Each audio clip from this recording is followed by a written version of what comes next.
In the face of the growing horror in the Middle East, we are acting to keep alive the possibility of peace and a two-state solution. That means a safe and secure Israel alongside a viable Palestinian state. At the moment, we have neither. Ordinary people, Israeli and Palestinian, deserve to live in peace, to try to rebuild their lives free from violence and suffering. That's what the British people desperately want to see. Yet, almost 2 years after the barbaric attacks of October the 7th, hostages are still held by the terrorists of Hamas. Recent images show the hostages suffering and emaciated. Hamas even refuse to release all the bodies of the dead. I have met British families of the hostages. I see the torture that they endure each and every day, pain that strikes deep in people's hearts across Israel and here in the United Kingdom.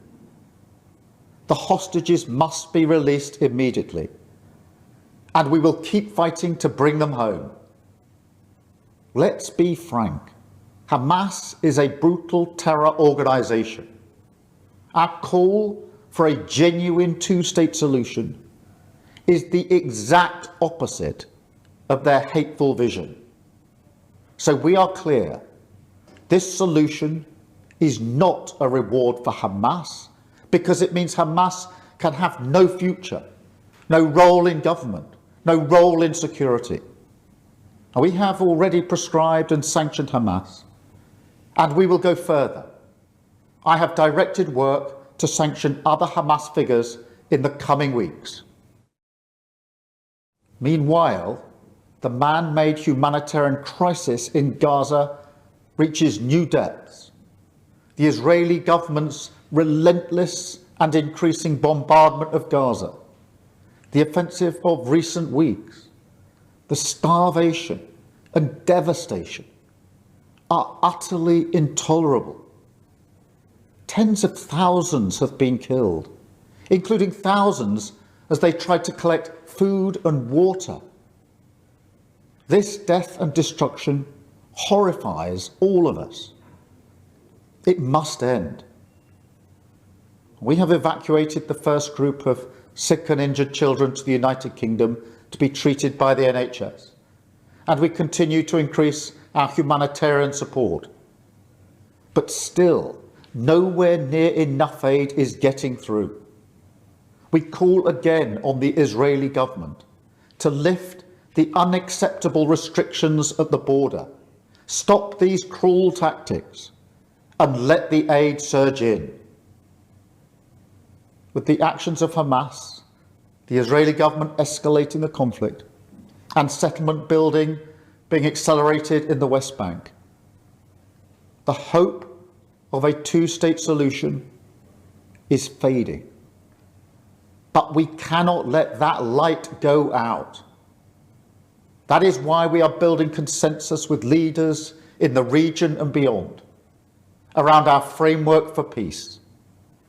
This is a practical plan to bring people together behind a common vision and a series of steps, including the reform of the Palestinian Authority, that takes us from a ceasefire in Gaza to negotiations on a two-state solution. We will keep driving this forward. As part of this effort, I set out in July the terms upon which we would act in line with our manifesto to recognise Palestinian statehood. That moment has now arrived. So today, to revive the hope of peace and a two-state solution, I state clearly, as Prime Minister of this great country, that the United Kingdom formally recognises the State of Palestine. We recognised the State of Israel more than 75 years ago as a homeland for the Jewish people.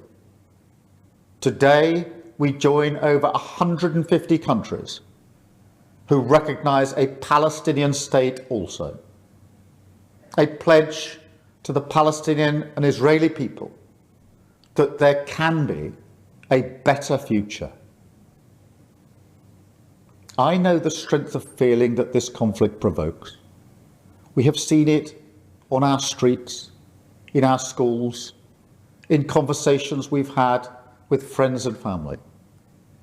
It has created division. Some have used it to stoke hatred and fear, but that solves nothing. Not only must we reject hate, we must redouble our efforts to combat hatred in all its forms. We must channel our efforts, united together in hope, behind the peaceful future that we want to see. The release of the hostages, an end to the violence, an end to the suffering, and a shift back towards a two-state solution as the best hope for peace and security for all sides.